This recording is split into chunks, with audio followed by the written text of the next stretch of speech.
Got the Austrian family tree up there, and the founder of Austrian economics is Karl Menger, 1840 to 1921. The generally accepted position on the Austrian school was that, of course, Menger was the founder. Eugen von Böhm-Bawerk was his most important student. Friedrich von Wieser, I'm putting him to the side as the brother-in-law of Böhm-Bawerk, contributed a little bit, but not a great deal. And then Mises, as far as I'm concerned, of course, is a great successor to Böhm-Bawerk. The story has been sort of changed and revised in recent years, and revisionism can either be good or bad. It's never indifferent. You're either correcting the historical errors of the past, or else you're adding errors to previously accepted truth. What's been happening recently, I'll get back to this in a minute, what's been happening in the last 10 years or so with the explosion in Menger studies, which is all of the good, it's great stuff. For one thing, Menger didn't write very much. He wrote his great Principles of Economics in 1871. It was supposed to be volume 1 of a mighty treatise, which the rest of which never got published. This, by the way, just as an aside to scholars, etc., don't write books entitled Part 1 or Volume 1, because often the other parts never get written. So this is what happened to Menger. He never completed this. It was supposed to be an introductory volume. Then he got off on methodology, his famous methodological struggle with Schmuller, and his famous article on the origin of money, and that's just about it. I mean, there were a couple of other things, but basically he didn't write too much more than that. With the explosion of Menger studies, there's been a whole series of essays on Menger, and there will be more of that coming up, fortunately, because what happened was all of his papers were lectures and papers and all that have been apparently under the custody of son Karl Menger Jr., distinguished mathematician, University of Chicago, who refused to allow anybody to see them. This is, of course, a mystery in itself. Why did he refuse to do this? Tied up, by the way, with the mystery of why Menger retired early at the age of 1903 from his chair and didn't do anything after that. Sort of retired and had his famous library, and that's about it. At any rate, the story is, I'm not sure, this might be apocryphal, and this is, I realize, a reporting rumor here, but it's interesting anyway. The story is that Karl Menger Jr. was haunted for all of his life by the fact that he was apparently an illegitimate son of the Karl Menger Sr., by a housekeeper. And in those days, of course, in Victoria and Vienna, if you want to use that statement, this was a real shock and whatever. It was swept under the rug. And apparently one of the reasons why Menger retired from his chair early in his life, or earlier than he had to, and sort of because of this potential disgrace. Anyway, Karl Menger Jr., therefore, refused to allow the papers. He's still at the age of 90 whenever he died. He still felt this terrible stain of illegitimacy. Apparently it was impossible to tell him that these days things are different. So he died a couple of years ago, and now the papers are at Duke University in the process of being cataloged and open to scholars. So we'll know more about Menger's ideas and where he stood on various things as time goes on. So whatever I say about Menger is going to be fairly tentative. But one of the problems with the explosion of interest in Menger is there's also an ideological drift connected with this hidden agenda and the accolades given to Menger, namely the depreciation and deprecation of Böhm-Bawerk. So as Menger has been lauded as the great founder of the Austrian School, which he was indeed, the achievements of Böhm-Bawerk have either been denigrated or forgotten and sort of stuffed away. And this is part of what I call the nihilist trend in the modern Austrian movement. There's also a sort of an attempt to claim that Menger and Böhm-Bawerk were totally different, disagreed on almost everything, and so forth and so on. I don't think that's true. I'm not prepared to state one way or the other. As I said, for one thing, the Menger papers have not been uncorked yet or studied. But I think this is The romantic story, and it is true, the true romantic story, is that Menger published his work in 1871 as a dramatic revolutionary trend in the German-speaking scene, and in general. And two young economists in their 20s, Wieser and Böhm-Bawerk, who were brothers-in-law, I'm not sure when they became brothers-in-law, but fairly early in the game, became Menger's great disciples, and both eventually taught at the University of Vienna after many years of teaching in other places. And they came to disagree fairly sharply. I think Wieser was certainly a praxeologist. He wrote on methodology in a sense, I think, more than Böhm-Bawerk did. But his basic view, and he also contributed marginal utility theory and certainly opportunity cost theory. But basically, the whole drift of his approach, I think, was much more sort of neoclassical or pre-Keynesian. He did not believe, for example, in the time structure of capital, as Böhm-Bawerk and Menger did. At any rate, the two of them, and this is Mises told me one time in a seminar, the two of them were brothers-in-law, very close friends, and they never discussed economics once they got to the point where they disagreed on stuff. They just never talked about it. They talked about the weather or what's going on in Vienna, the opera and stuff like that. And they confined their arguments to the written page, where they lashed out at each other in a polite but devastating manner. I think it's kind of a charming solution to the family question. Certainly, both of them thought of themselves as Mengerian disciples, as fulfilling and standing on the shoulders of Menger. They sort of drifted off in the methodology and not doing much. One of the interesting things about Menger, which by the way, I just found out fairly recently, is he was the tutor of Crown Prince Rudolf, the successor to the Austro-Hungarian throne, and sort of did with him apparently what he did, what the Archbishop Fénelon did with the Duke of Burgundy back in the early 18th century France, late 17th century, early 18th century France. Now, one of the problems here, I'm not sure what Menger's political economic views were. To me, it's unclear. According to the Barry Smith book, there's an article on Menger's political economy, and the Barry Smith book is an excellent compendium. It's called Austrian Economics, a series of essays really on Austrian philosophy underlying Austrian economics. Anyways, there's an essay there on Menger's political philosophy, which sounds pretty grim. It's sort of very conservative, semi-statist, Austrian whatever.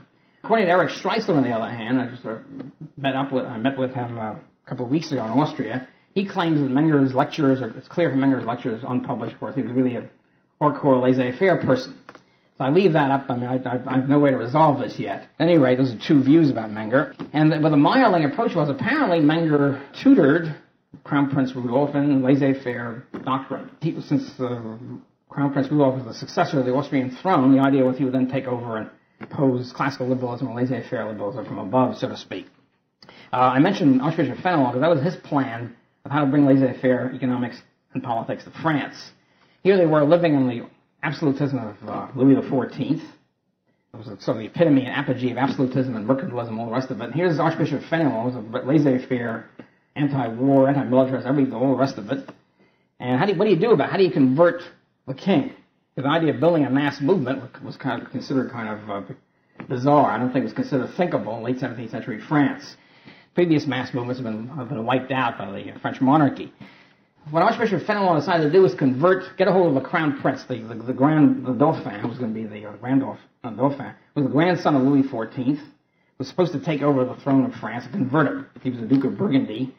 And Archbishop Fénelon became the confessor and then the tutor of the Duke of Burgundy, and he formed what was called the Burgundy Circle, a whole group of people at the court, who were the top laissez-faire scholars, historians, political philosophers, and economists in France, and worked on the Duke and converted him. So that by the time he grew up, he was totally dedicated to laissez-faire, eliminating all the statism, eliminating the taxes, the controls, and all the rest of it, the whole structure of quasi-totalitarian statism that Louis XIV had imposed. Well, unfortunately, what happened was about a year before he would have taken over the throne, he and his entire family were wiped out in the measles epidemic. That was it. The whole plan, a 25-year plan of converting the French monarchy was out in dust. Poor Fénelon was, of course, in despair at this. I don't blame him. Well, that's one of the problems of this kind of strategy. You rely on converting one prince or something. What do you do if the prince corks off? So essentially the same thing happened apparently with Menger and Crown Prince Rudolf.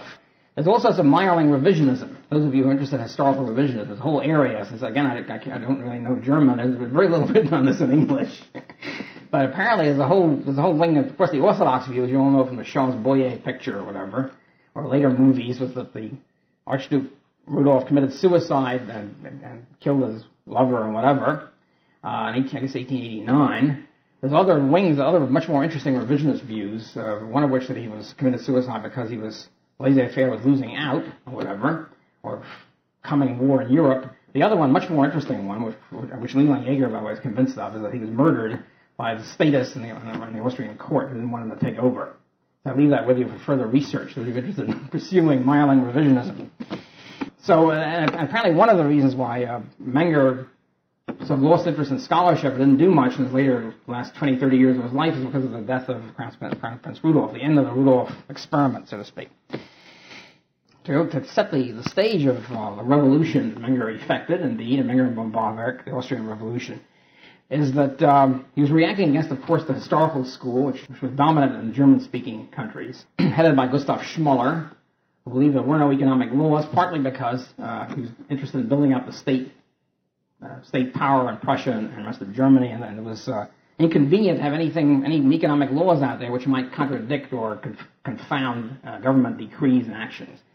As a matter of fact, the famous phrase of Schmoller, which Mises likes to mention from time to time, is the function of the University of Berlin, which of course the creation of the Prussian state, the function of the professors of the University of Berlin is to form the intellectual bodyguard of the House of Hohenzollern, the dynastic Prussian monarchy.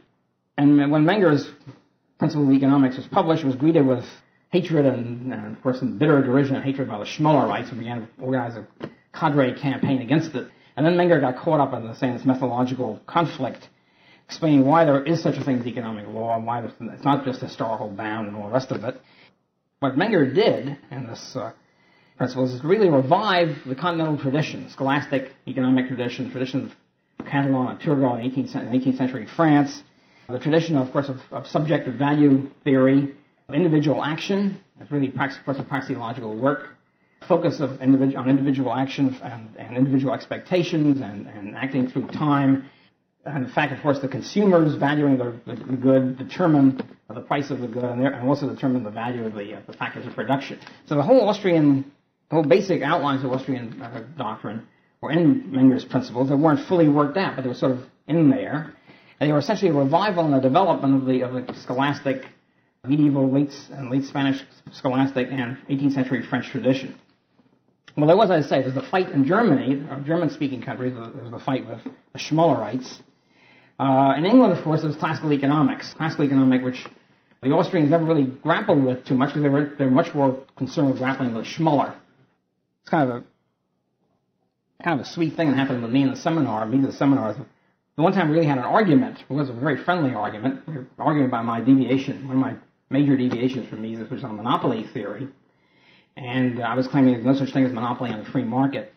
Anyway, so the discussion ended when he accused me of being a Schmollerite. The interesting thing is that nobody else in the room, I think, understood what he was talking about. Understood this was the ultimate insult an Austrian could level at a critic. So the Austrians never really came to grapple with the English classical tradition, understood where they stood in relation to it. After all, England was far away. They were fighting with the German situation. The English classical school, my vision, as Schumpeter would call it, my vision of the history of economic thought, is that the English classical school is the great detour, the great diversion from the mainline scholastic French tradition. The scholastic French tradition was a scholastic French tradition. Continental tradition was a subjective value theory. It was basically what I call pre-Austrian. I realize it's anachronistic to say it, but that's really what it was. With Adam Smith and with Smith and Ricardo, we have and the middle James and John Stewart, we have a tremendous shift toward a new kind of theory which still plagues us, of course, in the present day, namely that the real determinant of value of values and prices of goods is not subjective utility, but objective labor pain, labor toil, whatever you want to call it. And this was established, basically Smith and Ricardo, and it then fell out of favor in England and was restored by John Stuart Mill in a tremendous act of filial pietism, paying his great debt to his father, and by sheer intellectual bravura and the fact that he had tremendous stature in England at that time, won the day again, restored Ricardianism to its unfortunate place in the history of thought. So when Menger created the Austrian theory, the standard discussion since that of marginalism until very, very recently, of course, the standard discussion in history of thought books was, marginalism popped up independently in three countries: Menger in Austria, Jevons in England, and Valois in Switzerland. And they're all basically the same. And so the basic view of the history of thought, and as I said, until very recently was, they're all about the same. Menger, Jevons, and Valois, except that Menger didn't know math. Menger was inferior because he didn't understand mathematics. Therefore, you should concentrate on Jevons and Valois. Of course, Valois has really taken over modern microeconomics. If you read, for example, one of the most repellent and odious works written on bohm-bawerk by Stiegler, George Stiegler, his PhD dissertation called Production and Distribution Theories, where he has a chapter on Menger, a chapter on bohm-bawerk. He didn't like Menger, but he hated bohm-bawerk. All bad people hate bohm-bawerk. Seems to be a key. And what he said about bohm-bawerk, he said he didn't understand mathematics. Basically, that's it. Unfortunately, these guys did understand, both Menger and Böhm-Bawerk were trained in mathematics. They understood it all too well, which is why they rejected it. This, of course, the idea of knowing mathematics and rejecting its application in economics does not even occur to mathematical economists. It's just outside their ken. It's an unthinkable thought. Well, then what happens? Well, Austrian economics, even though this was the official view, so to speak, Austrian economics was extremely influential in the United States. With Fetter, Fetter was a very important Austrian, Davenport, Green. These were important Austrians who ignored the British classical tradition or attacked it. Unfortunately, what happened in the United States was, in World War I, something snapped in American academic economics, and theory drops out. Institutionalists take over. Except for a few people here and there, Fisher and Knight, who were unfortunate sort of pre-monetarist types, pre-Chicagoite. Fetter lost interest in economic theory more or less and got hung up on monopoly, basing point monopoly, which he spent the rest of his life on.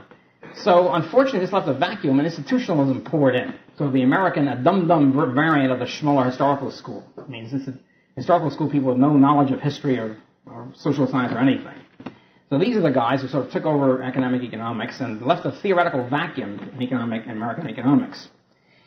Well, this meant that in England, which of course was the revered home of economics supposedly, what happened in England was that the Austrian contribution, in this case Jevons and the Austrian contribution, was very cleverly and cunningly trivialized by Alfred Marshall, his mighty work, The Principles of Economics, and disposed of it that way by trivializing it.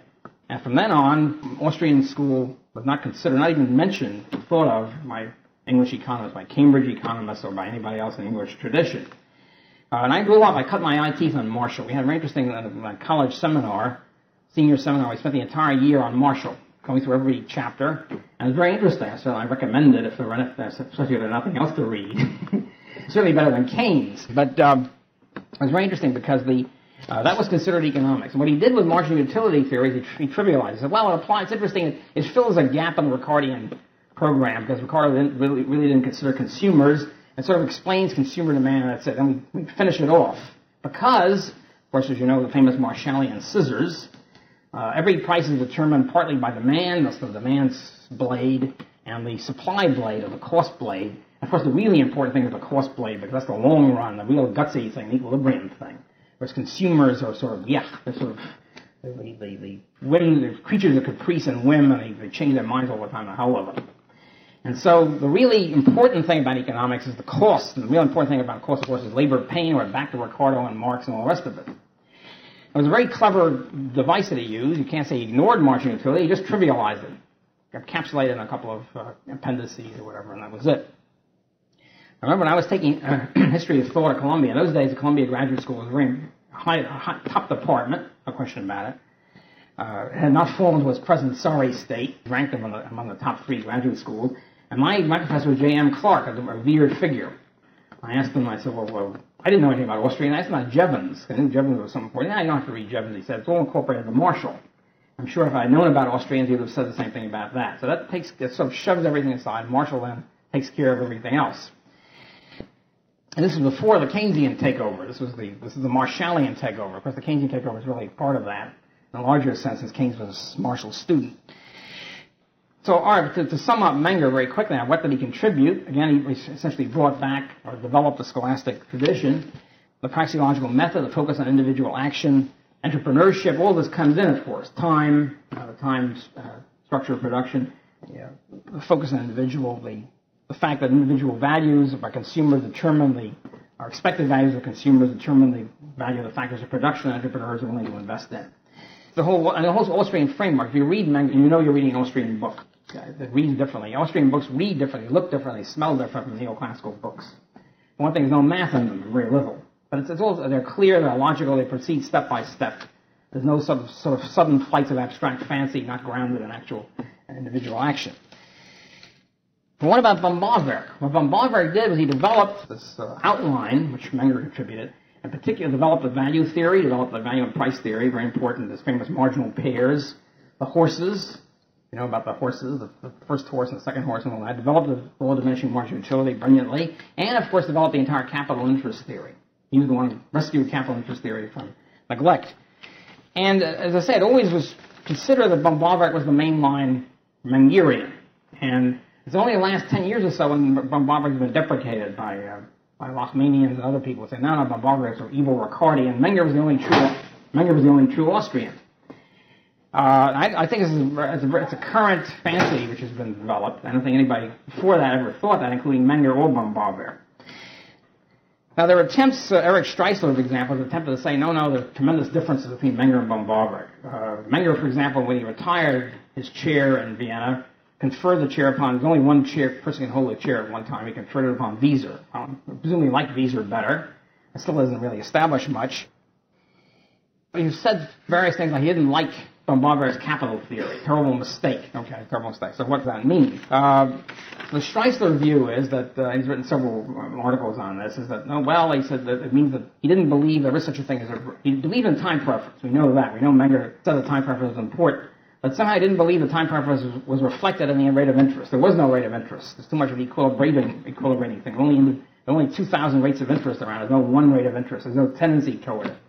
Well, that's possible. I don't believe it. I frankly don't believe it. I don't think Menger rejected equilibration. Kerzner, in a very interesting article in the Atlantic Economic Journal about 8 years ago, so they had a whole issue on Menger. He's a very subtle article, a typical Kersnerian article, very subtle. I mean, he's one of the most understated economists I've ever read. You have to read him with great care, and it's pretty obvious that he's refuting this idea that there's a big split between Menger and Böhm-Bawerk, and that they're really fairly similar. Now, if you look at Böhm-Bawerk himself, what does he say about Menger? He doesn't say that Menger doesn't believe in a rate of interest. He says that Menger believes in a rate of interest, but it's incorrect.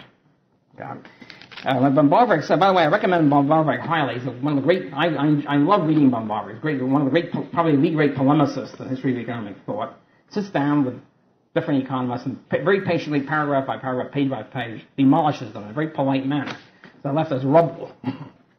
What he does with Menger, he's very respectful of Menger. Menger's a great guy, etc., great insights. However, unfortunately, he's got an incorrect theory of interest. This theory of interest was the so-called use theory.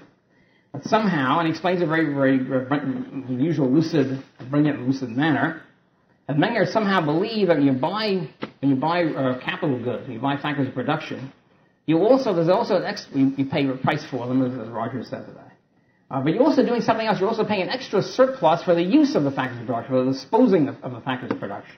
And Böhm-Bawerk very carefully, page after page, says, look, there's no difference between the use of something and the thing itself. When you buy something, you buy the uses of them. That's the whole point. When you buy a machine, you buy all the uses of the machine. There's no extra use payment in addition to the payment of the machine. Very beautifully and lucidly and carefully, he demolishes Menger. Obviously, Menger doesn't like to be demolished. There are very few people in the history of social thought who love being demolished. There might be one or two here and there, but I don't know of them. Okay? And I think that's it. I don't think the argument was over equilibration. I think the argument was over use theory. And Böhm-Bawerk, of course, brings in the time preference theory of interest. And somebody asked Roger, why did Böhm-Bawerk reintroduce it? I really don't know that. It's a famous puzzle in history of thought. Böhm-Bawerk's Volume 1, Capital Interest, is a total demolition of the productivity theory. My only quarrel with Böhm-Bawerk is a little unfair. He's unfair to Turgot. There's no question about that. What he does is his strategy was, here he's writing the definitive interest theory, capital interest theory. You start off by smashing everybody before you. Well, it's kind of lovable. On the other hand, once in a while, you're unfair to people. Because Turgot really had the whole Austrian theory encapsulated. And we know that Böhm-Bawerk, much as I revere Böhm-Bawerk and love him, unfortunately, we know that he lied about Turgot because we know that there's an unpublished manuscript of Böhm-Bawerk's written about 8 years before his book came out in the seminar of Karl Knies on Turgot's theory of interest. And he said there that he hails Turgot's theory of interest as great and wonderful and so forth and so on. When he gets 8 years later to publish the book, he dismisses it as just physiocratic nonsense about land fructification. So something happened there, something in the 8 years. And I think it just didn't fit his strategy, so to speak. At any rate, this unpublished work, which I'd love to see translated and published someday, is in the possession of F.A. Hayek. Böhm-Bawerk's widow gave it to Hayek, young Hayek, in 1919 or something. It's still somewhere in Hayek's repository. That's another research project for you. So Böhm-Bawerk then establishes the time preference theory and beautifully demolishes. There's no extra surplus. There's a difference between the productivity of capital goods is the reason why there's a price of capital goods, the interest payment of the time discount. And for some strange, crazy reason, in his Volume 2, he brings it back. Not only does he bring back productivity, he makes it the most important element. So it's a total contradiction between his Volume 1 and Volumes 2 and 3. Frank Fetter's contribution was to demolish Böhm-Bawerk in turn, saying this doesn't work, and to establish the so-called pure time preference. The reason why we call it pure is because there's been all these admixtures, impure admixtures of productivity theory and all sorts of other stuff. We're trying to distill the pure causal factor. A couple of famous problems with Böhm-Bawerk, alleged problems. Again, I think the reason why Böhm-Bawerk has been particularly attacked by the nihilist forces in modern Austrian economics is because he's obviously clear, it's obviously equilibrating, it's obviously part of a great economic tradition. It's also what Mises built his theory on. Obviously, Mises is an elaboration of Böhm-Bawerk, an application to money, theory of money. So if you eliminate Böhm-Bawerk, you're also implicitly eliminating Mises. You'll cut the ground out from under Mises. It's a strategic ploy on the part of the nihilist forces. I mean, the thing is about the nihilists, if they don't like Mises, they don't like Böhm-Bawerk, who are they going to like if they call themselves Austrian? There's only Menger is the only one left, and he's far enough in the past to sort of be safe, I suppose. One alleged problem with Böhm-Bawerk always comes up, so I will talk about that, is why is it that an increased saving and investment always lengthens the structure of production? Why is it always a more roundabout production process? Why can't it be in a short production process? Well, the answer is very simple. It's like I like to call it, have a little grid here, 2x2 grid. This, of course, is simplifying the picture, but I think you'll see the story here. Here you have production processes, less productive and more productive.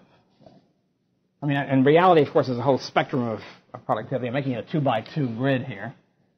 And here we have shorter, in other words, coming early, and longer.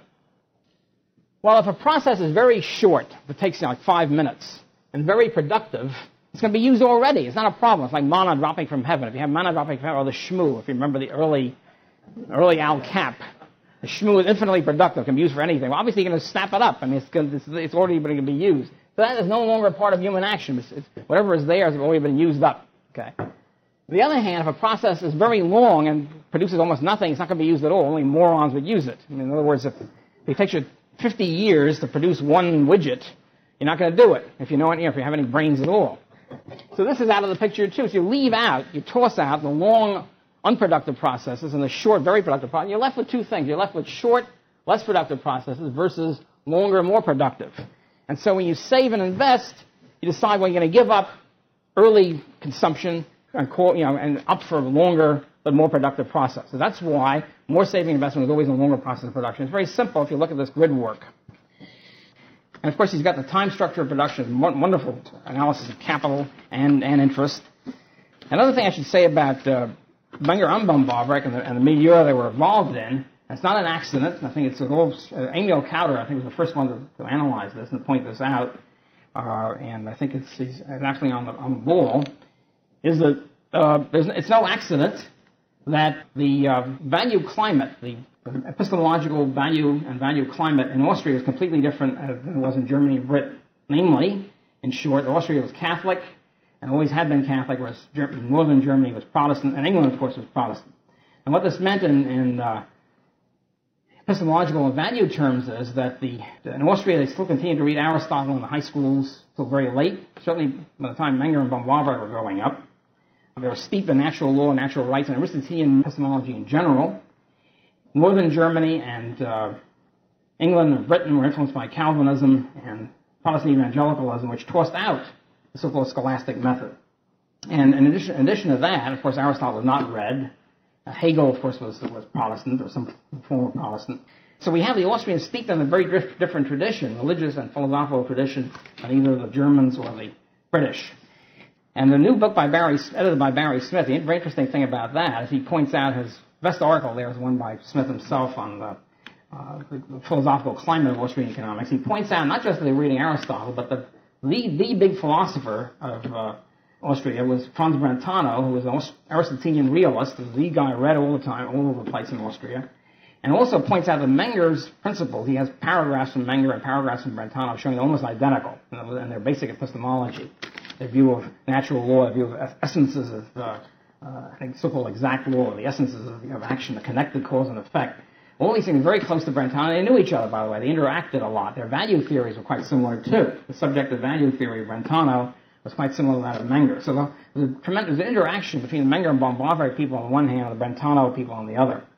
In Britain, you had an even worse situation from my point of view. Now you had Calvinism rampant, which was, first of all, dominant in Adam Smith, I don't think it's an accident Adam Smith tossed out short-run consumer value. He knew about subjective utility because in consumer subjective value theory, because he knew Turgot, he was a friend of his, and he read this stuff. But Smith, being a Calvinist, could not believe that you could rely on consumers could actually have any dominance at all. Consumers were fickle, and they spent a lot, and they believe in luxury expenditures. They're obviously sinful anyway. The real core determinant was thrift and industry, hard work and thrift. And so we have in Smith a bias toward thrift, desire to tax consumption heavily, for example, and to stimulate, to have usury laws to channel saving into so-called productive investment. And also the emphasis, of course, on labor pain as the real basis of value. It's true that Ricardo was not Calvinist, but James Mill, who was Ricardo's control, that's a strong term, but I think more and more believe that James Mill was the real heart of Ricardianism. James Mill was a Scottish Calvinist and imbibed the whole doctrine of Scotland, came to England, and then continued it. John Stuart Mill, of course, was his father, a very peculiar relationship with his father, and the only place where Freudianism might have some kind of truth value, I think, is the Mill father-son relationship. Very weird situation. Anyway, John Stuart Mill reestablishing this whole doctrine. And with Marshall, interesting enough, if you read Marshall, there's Calvinist moralism constantly throughout. I mean, here he is, this allegedly value-free scientist talking about demand curves and all that. But he's constantly shoving in stuff about the importance of thrift and all that sort of stuff. There's sort of a neo-Calvinism redolent throughout the book. And I don't think it's an accident that people who are neo-Calvinist types don't like to talk about consumers, because consumers are fickle and they spend and they're luxurious and they're sinful anyway. Whereas pain and hard work and thrift is really good stuff. I don't know of any labor theory of value person who was not brought up in the British tradition. Marx, of course, economically was Ricardian. I think Böhm-Bawerk, despite his peccadillos and bringing back productivity, is a key person in the development of the theory of capital interest. I recommend reading him. I think he's great. I love the slow, patient demolition of the enemy. It's magnificent. So I was promised a reference to Marx in this thing. Maybe I should have recommended some more of these readings, like Barry Smith and stuff. I just gotten finished with dealing with Marx in my own work, so it's I just want to inflict the pain on other people. The interesting thing about Böhm-Bawerk's refutation of Marx, which of course is a famous refutation, which he his review, so to speak, after the theory of interest, he sort of had the basis of it in his theory of capital interest. But after Marx's Volume 3 of Capital came out, was put out by Engels, Böhm-Bawerk does the ultimate demolition of it. He was generally accepted by economists of the day. You're right. I mean, and really until this day, Marxist economists are very weak on labor theory of value. They're not labor value theorists. Even Joan Robertson and people like that. Well, of course we know labor theory is ridiculous, but somehow it's exploitation anyway. But that's really, of course, the guts of the economic aspect of Marxism, and it was essentially demolished by Böhm-Bawerk. Of course, by the way, the famous story here is a true story. That in Volume 2 of Capital, by this time Marx had died, and Engels was engaged in this great work of coming out with getting Marx's old notes together and getting them into a book form. In Volume 2 of Capital, in the preface, Engels teasingly, sort of, I think, childishly organized a game. Let's see how Marx is going to solve a great problem. The great problem, of course, is this, from Volume 1 of Capital. If profits come from exploitation of workers and profit rates are reduced, then, of course, whenever there's capital investment, how is it the profit rates are really about the same on the market? So what's the story here? Why isn't it true that the profit rate in, say, heavily capitalized industry is much lower than a profit rate, say, in ditch digging, which should be very high? And he said, well, in Volume 3, Marx will solve this great problem. So Engels offered a contest. Let's everybody get to it and see how Marx solved it. See if they can predict how Marx solved it. And a lot of people, engage in this contest. Of course, there's no prize at the end. But at any rate, they came out with all how could he solve this insoluble problem? In other words, you either have a labor theory value, or you give that up, or you give up the idea that profit rates are equalized on the market. It's difficult for the Marxists to give up either one. Anyway, nobody solved it, supposedly, and it comes out with the alleged solution, which Böhm-Bawerk then riddles patiently point by point, and shows that Marx essentially implicitly gave up the labor theory of value, because he obviously had to admit that profits tend to be equalized on the market, and therefore labor theory of value is shot. And of course, Marx doesn't admit it, but he points out he has to admit it, etc., etc. The interesting thing is the reaction of, I think many Marxists gave up the thing altogether. Achille Loria, kind of a sweet reaction to all this. Loria was an Italian Marxist didn't have to wait for Böhm-Bawerk's critique. He realized immediately when he read Volume 3, the whole thing was shot. And he was very bitter because he had previously said that Capital is the greatest book of all time. It's the fulcrum of all life or whatever. When Volume 3 came out, Luria said that this is the Russian campaign of Marx. That was the analogy, of course, of Napoleon's Russian campaign. This is the end, it's suicide, he's had it, Marxism is finished. The other Marxists who try to remain Marxists to this day, what they did is essentially change the terms of the debate. They said, well, Marx didn't mean it when he talked about value. He didn't mean prices. He didn't mean influences on relative price. He meant something else. He meant some kind of mystical embodiment of value. It has nothing to do with a price system. Of course, Marx thought he had something to do with a price system. This is typical, of course, Marxist reaction to criticism.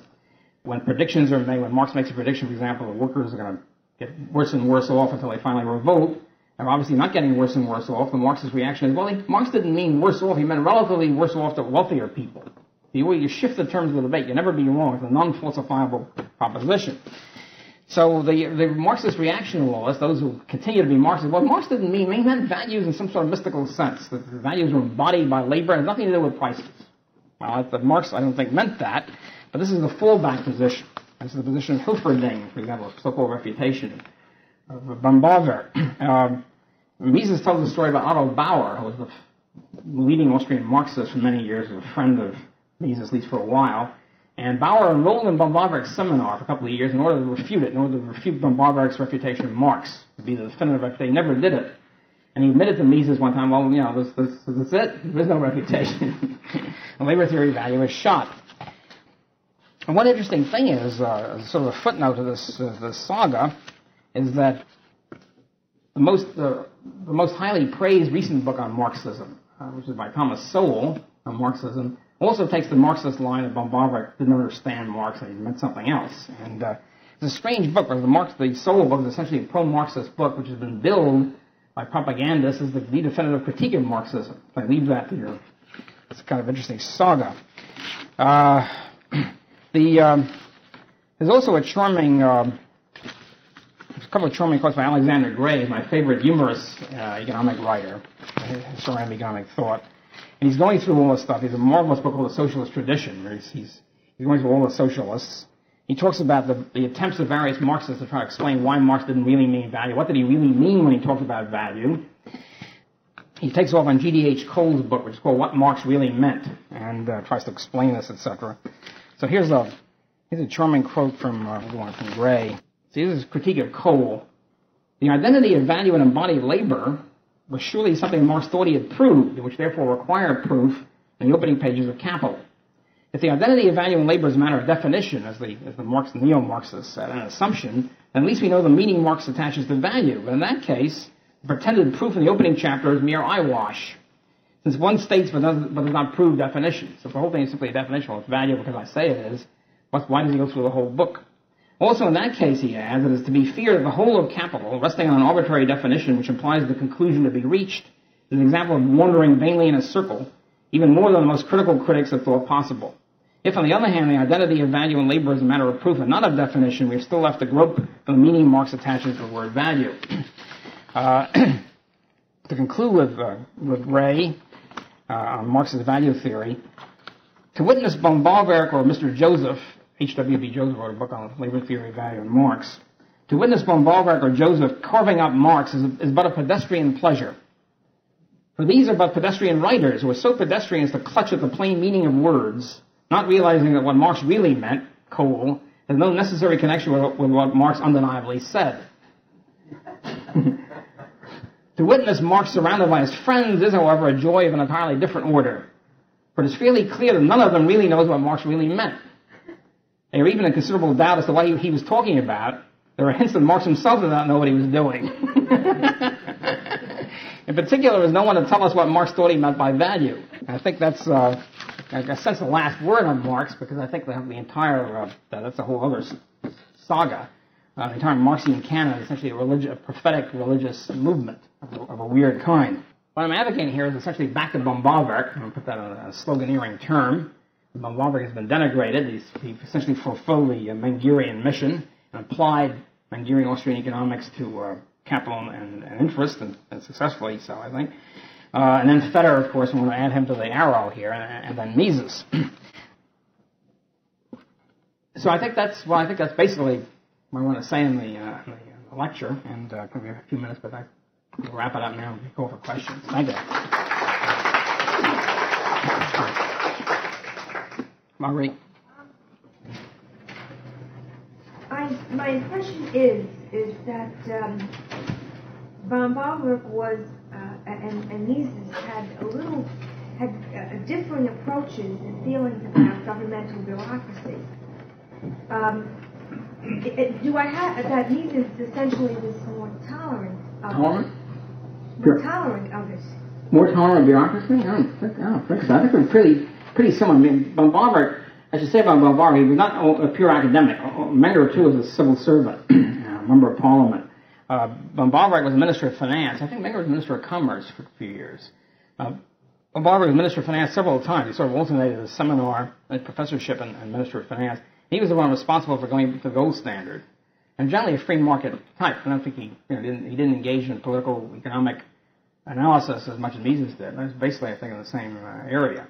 Another Böhm-Bawerkian mystery is there's no biography of Menger, and there's no biography of Böhm-Bawerk. Okay, there's another research projects. There's nothing.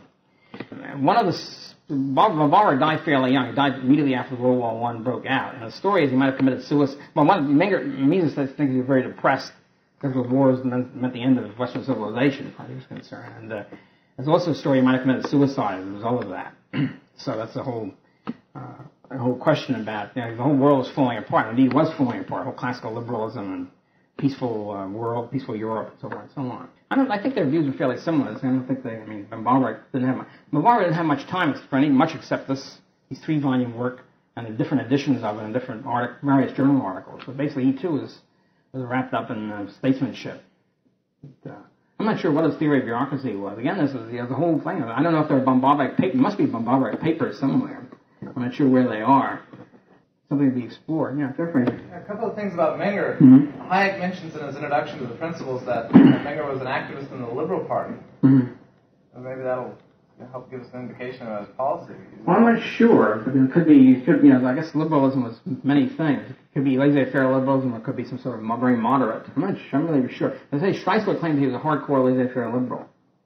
And a book called The Gold Standard, edited by Rothbard, that brings out Menger's position on the gold standard, which not only favored because he favored sound money monetaries because it limited the expansion of the state. Yeah.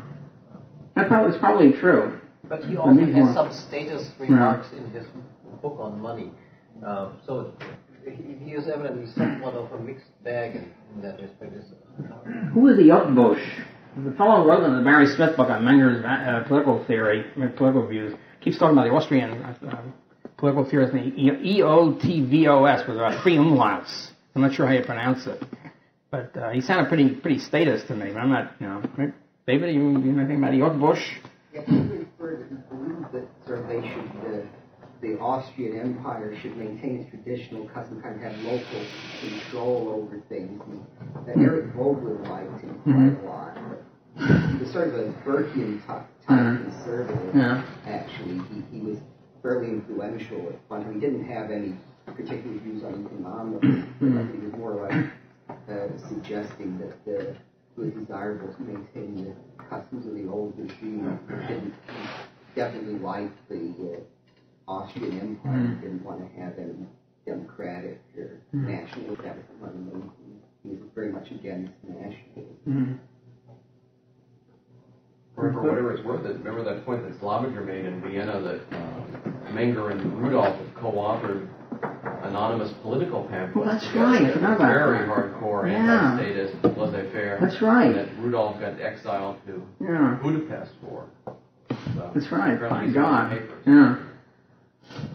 Yeah, they wrote it anonymously, right? Or pseudonymously, right? The hidden Menger. That's great. I wonder if you might say a few words about Wieser and how it is that he got the somewhat odd views, at least for an Austrian, that he did. Well, he was a Fabian socialist. Wicksteed was also a Fabian, although he certainly doesn't write like one. He writes like a hardcore market person. And He also used, I think, perhaps the first one to use the idea of the Pigou idea that since you have a diminishing marginal utility of money, that somehow this means that you should have a progressive income tax to equalize, to maximize general social utility. So I think it was the origin of that. I'm not sure why he deviated or whatever. Then, of course, there's no biography of him either. I don't know. I know Mises in his notes and recollections is very bitter about Wieser, and didn't consider he was valued much at all. As a matter of fact, when Hayek was first introduced himself to Mises, he had a letter of recommendation from Wieser, which almost killed Hayek's chances with Mises. Not quite, but was not considered a positive recommendation. So I'm not sure. But again, it's another. I mean, I read Wieser's Social Economics. Didn't think much of it. I didn't see much in there of much value. There's a section in Volume 2 of Böhm-Bawerk's work, a section called The Law of Costs, in which he elaborates on the cost of production view of price determination. And he says that it's possible to reconcile this with the demand-utility approach. Oh, yeah. So you reconcile the backward, looking toward the past, price determination with the looking toward the future view. Well, the costs are looking to the future. The costs are the expected productivity of the factor, to the consumers. So in other words, the costs are also a subjective concept. Well, so people pay for factors of production they think it will bring certain value to the entrepreneur, based on what consumers will pay for, how much will be produced, and what consumers will pay for it. I didn't think he was using that version of cost. I think he was using the classical version of cost as monetary outlay, and I'm not quite sure how he's able to tie them together. Well, I basically think he used this version of cost. I realize that was developed more over time, but I think he was basically an opportunity cost Austrian. And certainly Jevons, to the extent he wrote about it, was. Yeah. Larry White says that Böhm-Bawerk was distinctly not a praxeologist, and that Mises' work and methodology was to some extent a repudiation of his mentor. Do you think that's much ado about nothing? Well, why didn't Mises ever say it? Mises was not reluctant to talk about what his views were. There's nothing in Mises that think he repudiated from Böhm-Bawerk, quite the opposite. He always hailed him as his predecessor. The whole style of Böhm-Bawerk's presentation is clearly praxeological. It's like this kind of logical deduction. Reading his book, it's like he starts from scratch and then builds up things. It's just the same style as Mises. It's ridiculous to think that there's any kind of principal difference between the two, even though Böhm-Bawerk did not write much on methodology. He has some remarks for various places, but there is no indication. Yeah, it's a beautiful book, Böhm-Bawerk. Actually, one of the problems with Böhm-Bawerk is I realize that the Smart translation is the first edition, and so the Zenholz translation is the third edition. But I don't know German that well, but I know Smart was a much better writer in English. So the Böhm-Bawerk in the Smart edition is a great writer and just flows beautifully. So I don't know whether it's Smart himself or was himself a good writer or whatever. But I would recommend reading that to get the flow of Böhm-Bawerk, step by step, everything fits together. The Zenholz translation was kind of choppy and wooden. And as a matter of fact, when I talked to Emil Kauter about this, who of course read both translations and all the rest of it, the original, he said he thought the Smart translation was a better, period. So let's, yeah. Can you briefly explain the difference between Menger, Böhm-Bawerk, and Mises and Lachmann's notion of capital, and how Lachmann's notion of capital and the structure of production leads to a nihilist view? Well, Lachmann's book, Capital and Its Structure, is basically Böhm-Bawerk Misesian book. It's the early Lachmann. Lachmann 1, okay? And that was, that's a fine book. I'm all for it. It talks about how the stock market fits into all this. So the titles to shares of titles to capital fit into the whole structure of allocating resources in the best manner, etc. So that's a great book. That's essentially a Böhm-Bawerk Misesian book. What happened was Lachmann, sometime after that, discovered Shackle and nihilism, and then became a Shackelian. And so that's, it's Lachmann 2.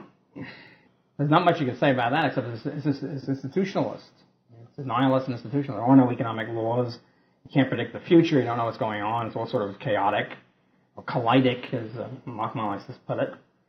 And that's about it. I mean, that's kind of a boring thing in a sense. I mean, even if it were true, it would be boring. It's, of course, false. But it's really about all you can say is everything is collidic and period, and you sort of wipe out all of economics. But I don't see much. I think Böhm-Bawerk definitely, he's more in the Misesian praxeological tradition than Menger in a sense of step-by-step analysis.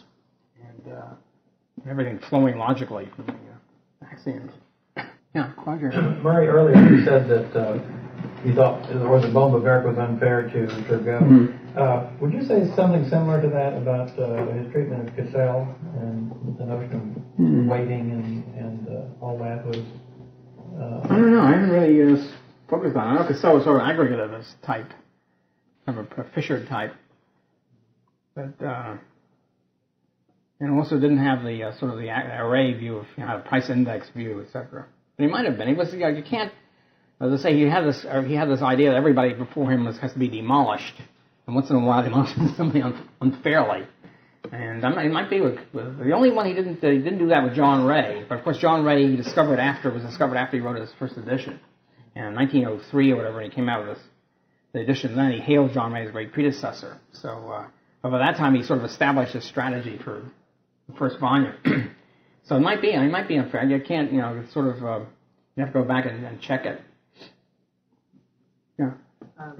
If the paper favorable to Turgot is still in Hayek's basement, well, how is it known that Böhm-Bawerk was so favorable in the beginning? Because Hayek discloses what he said. Hayek reported this, that he hails Turgot's interest theories and predecessor of his own work. So that's how we know it. It's in the Turgot edition. The marvelous English translation of all of Turgot's economics works by Groenewegen. He's got that in there, reporting this from Hayek. So I could see Hayek disgorge this or this state or whatever, and get it translated or whatever. It should be fascinating. Yeah. When mine seems to be nothing else on Menger and Böhm-Bawerk. I think you're being a little unfair to Tom Sowell's book about Marxism. I think that the Sowell's point about Marx and the labor definition of value. In fact, I think Tom states specifically in his book that Marx did not give a labor theory of value; he gave a labor definition of value. And this is a bit of controversy. And given that Marx is, in many cases, not sufficiently coherent to be termed right or wrong, I think that you are being a little bit unfair to him. I think I'm being not unfair enough, because he says about Marx, he says that these other guys never cite Marx directly, Samuelson and so forth. And he said, Marx never has a labor theory, doesn't mention the word labor theory of value. And of course he did, and there's a review of David Ramsey Steele on International Philosophical Quarterly points that out. This nails Sowell to the wall, and this points out it's right in there and quotes it. And so I think that's, he does other things like that too. He's very arrogant. I mean, so it's bad enough to be arrogant when you're justified. It's I think very bad to be arrogant when it's not justified at all. And I think that's the situation with Sowell. And I think the Conway book is infinitely better as an introduction to Marx than Sowell is. I think what happened with Sowell, if you read the Sowell book carefully, you'll find out that the citations, almost all about before 1963. So it's pretty clear he wrote this is a collection of his notes written when he was a Marxist, Sowell, and just simply put together and you add on an anti-Stalinist chapter, and that's about it. I think that's the inception of a book.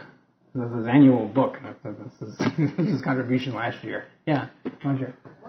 With modern Marxists, do they tend to defend this labor theory of value or reject it? It seems like there's a big problem either way. Yeah, if they defend it, then predictably they'll say very silly things. But if they reject it, then they're just at sea without rudder.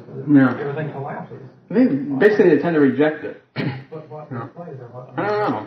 Beats me. The overall social philosophy. Yeah, class struggle. The evolution of mankind through the stages of feudalism, socialism, all the rest of that they try to rescue. But there are, to my knowledge, there's hardly any Marxist who will defend labor theory of value, even though they all recognize that is the core of Marxism. No, there was one at NYU. I can't think of his name. Becker. Becker. Yeah. Now he proudly defended the labor theory of value. Yeah. It's pretty few and far between. But I can't remember what he said. Yeah. It's awfully hard to remember. Yeah. You know, basically, they fall back and say on general sociology or whatever. You know, alienation, of course, is a big one. And the labor theory of value gets shunted aside somewhere. But it's interesting because Marxism tends to flourish not in economics but in other softer disciplines, literature, sociology, all these benighted areas where it flourishes. But in economics is really fairly free of it. I think that's an American phenomenon. Is it? I think that's an American phenomenon. Yeah, but even in the communist countries, the leading forces giving up Marxism are the economists, you know, in Yugoslavia and Hungary, etc. Always in the forefront of abandoning the whole damn thing and going on as some sort of market. In Germany, I would say that too. Among economists, you don't find Marxists. I mean, not Marxist in the sense that they think that that is the philosophy that they use as their guideline or whatever. You find among sociologists, political scientists, German, English, literature, you name it, you got it. But in economics, outright Marxist is a rare occasion. It's a toughie. Defend it. There's something about the discipline of economics, I think, that sort of puts a conservatizing influence in general. You know, the fact that you can't eat your cake and have it at the same time is sort of self-discipline. Yeah, that too. Yeah. Yeah. We're not really on the topic, but since we're on it, why don't you tell us a little bit about, since you just finished your work on Marx. Oh, yeah. Give us a little précis of your view of Marx. Yeah, okay. Thank you. What happened to me is I set out to write a short book on history of economic thought. And it's got longer and longer and longer because I can't leave out good guys, I can't leave out bad guys. And I find more and more good guys and bad guys all over the place. In the case of Marx, I thought, well, everybody knows about Marx, labor theory of value, and bingo. And I found out, of course, there's a lot more to it. And I had to plow my way through Hegel. Well, that was something I do not wish on my worst foes. At any rate, what I think the essence Marx is worse than we might think. In other words, the whole thing is really a religious doctrine. It comes from, it starts off with the Christian heresy, and actually a Neoplatonic movement, Christian heresies in the early Christian period. It continues on as a sort of an underground movement, the basis of which, well, the two aspects of it. One is creatology, the science of how the universe was created, or why did God create the universe. This might seem to many here an esoteric topic, okay? But interesting enough, it's something like praxeology. Theology, I find, is very interesting. It's something like praxeology. One slip and you've had it. I mean, one slip and you've had a deductive chain. You make one slip somewhere in the early premises, you're sort of finished. You wind up with bizarre deviations. So it happens, the Orthodox Christian view, which is a safe view, by the way, on all these areas, as far as I can see. The Orthodox Christian view is God created the universe out of love for his creatures. And there's no political implications or sociological implications from this. The heretical view was that God created the universe because God was dissatisfied, was lonely, or whatever you want, imperfect. Okay? So you start off with the viewpoint, which starts with, say, with Plotinus, and the Neoplatonist goes down, is that you start with the world where God and man are unified. Now, how man and God could be unified before creation, I don't know. Don't ask me to explain this. I can only report it. Okay. So God and man are sort of together one cosmic blob, but unfulfilled, imperfect. Then God creates the universe as an act of desperation to try to fulfill God's functions or soul, whatever. And then you have creation. A creation becomes then, this heretical Christian heresy view, an act of evil, because what you have is you split the original unity of man and God. Before that, man, God, and nature, before creation, were unified. That was the great thing about it.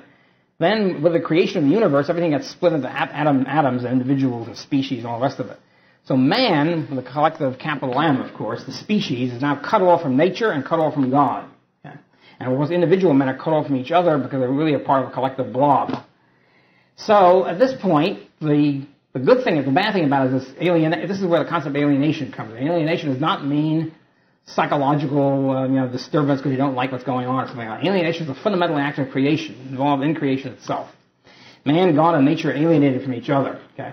So then what happens is now a determined process by which God fulfills himself in some way, man fulfills himself, and the species development, and finally as an ultimate act, the final end of the universe, eschatology, the last days, where man and God rejoin each other in the great blob again, at this time at a higher level, known as the return. Now this, whatever we want to say about this, is very collectivist, okay? Because the individual means nothing. The individual person is nothing, just a cell in this great collective organism.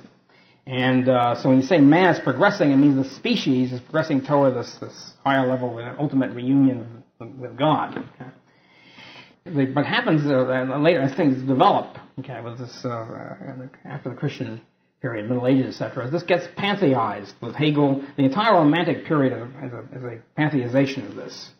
God drops out as a supernatural person or being or whatever, and you have what you're left with is collective man, the species, then finding out that man and God are really the same thing, and that's the ultimate consciousness of it. You wind up with a cosmic blob. This time God has dropped out. Man and God are the same thing. You have a sort of pantheistic thing. All is one. Okay, this is the end of history, the end of the universe. And the entire Romantic period, by the way, is saturated with this crap. And there's a wonderful book by M.H. Abrams, which I recommend everybody, called Natural Supernaturalism, which is, and analyzes all of Romantic literature and philosophy, basically. Wordsworth and Coleridge and Hegel and Schleiermacher and Schlegel and Schiller and all these people, mostly German and English. They all have this viewpoint, more or less. Down to D.H. Lawrence, by the way. The idea that they have the species development winding up with the end of alienation and everything is great and perfect as the end of history, as the man is reintegrated with nature and God and all the rest of it. So what you have with Marx is an atheist version of this pantheism. Hegel was a pantheist. Hegel, of course, believing he himself was the final culmination. He was the ultimate God person because he invented the theory. Okay? So this makes him sort of the world historical figure. And Marx atheized it. See, instead of talking about God at all, you just have a collective species blob man with a capital M. So what you have is the final eschatology, of course, is the communist system where everything is then integrated. All individuals are joined together in a collective blob, which results in the end of history. So it's sort of an atheized version of a pantheized version of original Christian heresy or Neoplatonic heresy. And you have the apocalyptic, final conflict where all these things, of course, there's a final conflict with good and evil, or good triumphs over evil, and you have the final, it puts an end to history. All this thing that makes, I wouldn't say it makes sense out of Marx, but you understand what the heck he was talking about. He was involved in this kind of prophet of this doctrine. If you look at his early poems, so-called early poems, even more interesting. Early poems does not mean he was a kid of 12. Okay, he was a graduate student. I figure if you're a graduate student, you're responsible for your own product, right? He wrote these very interesting poems, which have been translated, most of them, and plays, which are really hair-raising, because he essentially sets forth his program. This is before he knew about the labor theory of value, right? This is when his ultimate sort of vision of the world. The vision of the world was, and what he said was, explicitly was, he hates the universe because God created it, and it means that God's a greater person than he is. Therefore, his goal is to destroy the universe. This, of course, fits in with the rest of his program. Right? So anyway, it's a fascinating study. And how can I leave this stuff out, right? As the book keeps growing and growing. Anyway, that's a sort of a encapsulated version of the Marxian vision. And of course, and this is of course accepted, he becomes a communist, and then he looks around for. In other words, becomes a communist. Communism is the final goal. How do you bring it about? If you have religion, if you have the second coming, or Messiah comes, you have the mechanism. Of course, Marx couldn't talk about a Messiah, so what's going to be, you have to have some inevitable law of history that determines the final outcome. The rest of his life, he's searching for the economic forces. How does this work? Why does capitalism inevitably lead to communism? The final apocalyptic moment when the working class takes over. He's trying to find the mechanism. So the last 30 years of his life or whatever, he's trying to figure out how it must work. But the goal of communism was established from very early, 1844 or whatever. And the rest of us kind of spin out how the messianic age is going to take place without the Messiah. It's difficult to do it, and I guess he tried nobly, or whatever you want to call it, and flopped. Anyways, sort of a capsule view of it. Yeah. What's the Marx's view? Yeah. And by the way, some good books on this. The Tucker book is the best book. It's extremely difficult reading. It's Robert C. Tucker. It's called The Philosophy and Myth and Karl Marx. And it's almost as difficult reading as Marx himself or Hegel, but it's worth it. And it's really got most of this in there. Other books, Bruce Maslow's book, which is in paperback, called Meaning of Karl Marx, is in it? I think. It's quite good. I was surprised that Maslow is usually a Freudian historian. This time he played it straight. talked about the religious prophetic. So we have now more stuff which is pretty good on all this, analyzing it, and we've more or less transcended the idea of the early Marx and the late Marx. There's one Marx, one bad guy, okay, and starting out with the communism and destruction eschatology and trying to figure out how to work it. And interestingly enough, the idea there were two Marxes. The humanist type said, yes, the early Marx is great, because the early Marx talks about freedom and alienation. Then he gets bad because he talks about labor theory, value, and economics. It's too rational. So this is the new left Marxist. And then you have the Stalinists, like Althusser, who said, no, the early Marx is crazy. The late Marx is great because he's talking about economics. And of course, the conclusion is there's only one Marx, and it's all different aspects of the same galoot. Yeah. Yeah. Doesn't Soul in his book uphold this young Marx, old Marx? I think so. He doesn't really talk about the philosophic aspect much at all. I think he does, yeah. Murray, I think I missed a minute ago. Where does Soul go wrong? What are the claims that Soul makes? Well, I mean, he thinks that Böhm-Bawerk did not refute Marxian, that Marx didn't understand Marx, and that Marx didn't talk about prices and things like that. And he doesn't really deal with much of any of this. So it's a weak book. Conway, on the other hand, is quite good. I mean, it's not perfect. I think deals with most of the problems. Not so much of the religion aspect, but. I think we're arguing as far as where David Ramsey Steele found the. Oh, well, but it's a short review. And Steele, he has the quote. I mean, what is this? Let's see here. Where is the Steele piece here? I haven't seen. International Philosophical Quarterly. Let's see what the issue was. It's June 1986, International Philosophical Quarterly. It could be longer, but it's a short review. It really spears them. What Sola said was that Marx nowhere refers to a theory of value, despite a numerous and undocumented interpretive literature to the contrary. What Steele pointed out is there it is. I mean, he cited the exact quotes. So that was just one feature of it.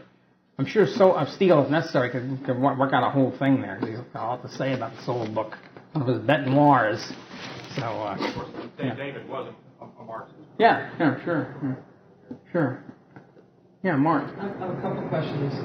Before Marx became a Hegelian, what was he doing? I understand he was a fairly good classical economist. Yeah, he wasn't interested in economics.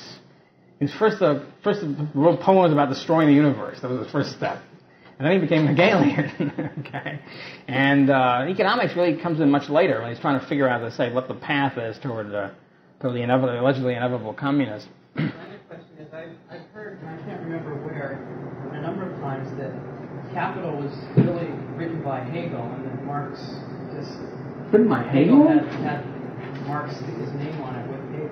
You mean Engels? Surely you mean Engels. Yeah, I don't know about that. I mean, well, I don't know. It's interesting. Gary North has written the second edition of his book on Marxism, Religion and Revolution, right? And Gary North claims that Engels really did most of the work. He was a theorist, and he revered Marx because Marx had a PhD, and Engels didn't. So an early case of PhD-itis. I'm not sure about that. It's an interesting speculation. There's various views of it. Engels really was a real theorist. There's other views. Engels was the bad guy, as the view of the 50s or so. That Engels was a Stalinist, quote unquote.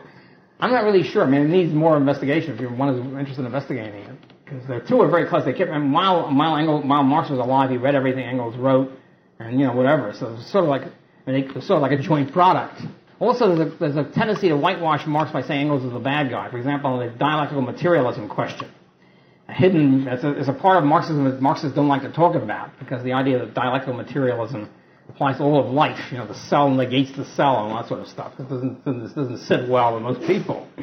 So the theory is, well, Engels was the guy who was interested in Darwin and biology and things like that, and Marx wasn't. It turns out Marx was just as interested. So, I don't know. It's an interesting area of speculation. Yes, no, okay. Marx sent his work. He asked Darwin if he would be allowed to dedicate the book to him. Right. But Darwin never replied. I'm not quite sure what he did, but at least he didn't agree. No. And so Marx was economics from his father-in-law? Aaron from Westfalen? No, I don't think so. I never heard of that. No. He liked his father-in-law very much. No. Evidently, he had a very close relationship, and that was the explanation why, in spite of the fact that the family of Marx's wife was actually opposed to the marriage. The only one out of the family who was in favor of the marriage of Marx to von Westphalen was his father-in-law. All the rest of it hated the fact that they were this nobility family and all the rest of it, and Marx wasn't. And Marx, until the end of his life, was very proud of the fact that he had married a person from nobility. I mean, his wife had engraved calling cards, Baroness von Westphalen. That's why he also made tremendous efforts to hide that he also had illegitimate kids, because if you're married to a wife from nobility, that's not the kind of thing you do to her. By the way, Gary North's book is very interesting. One of the contributions of the book is the only place I've seen, he goes through the standard of living indexes of what Marx was living on, what the purchasing power was. It turns out Marx generally was living on a very high income level, supplied to him mostly by Engels, of course, and by his other benefactors. But he was always bitching about a shortage of money. He was always borrowing, never paying back, and so forth. But he lived apparently at quite a high income level, went through it like water, and then accused everybody else of having a money fetish. Yeah, back there. Marx is so blatantly wrong about so many things. Why is it so hard to bury him once and for all? Well, I think it's religious. It's a religious movement, and it's a true believer kind of thing. It's difficult to then, penetrate sort of rational argument. And that's basically it. I mean, that does happen, of course. People get converted out of Marxism quite frequently. But I guess a good spot to end the session. Thank you very much.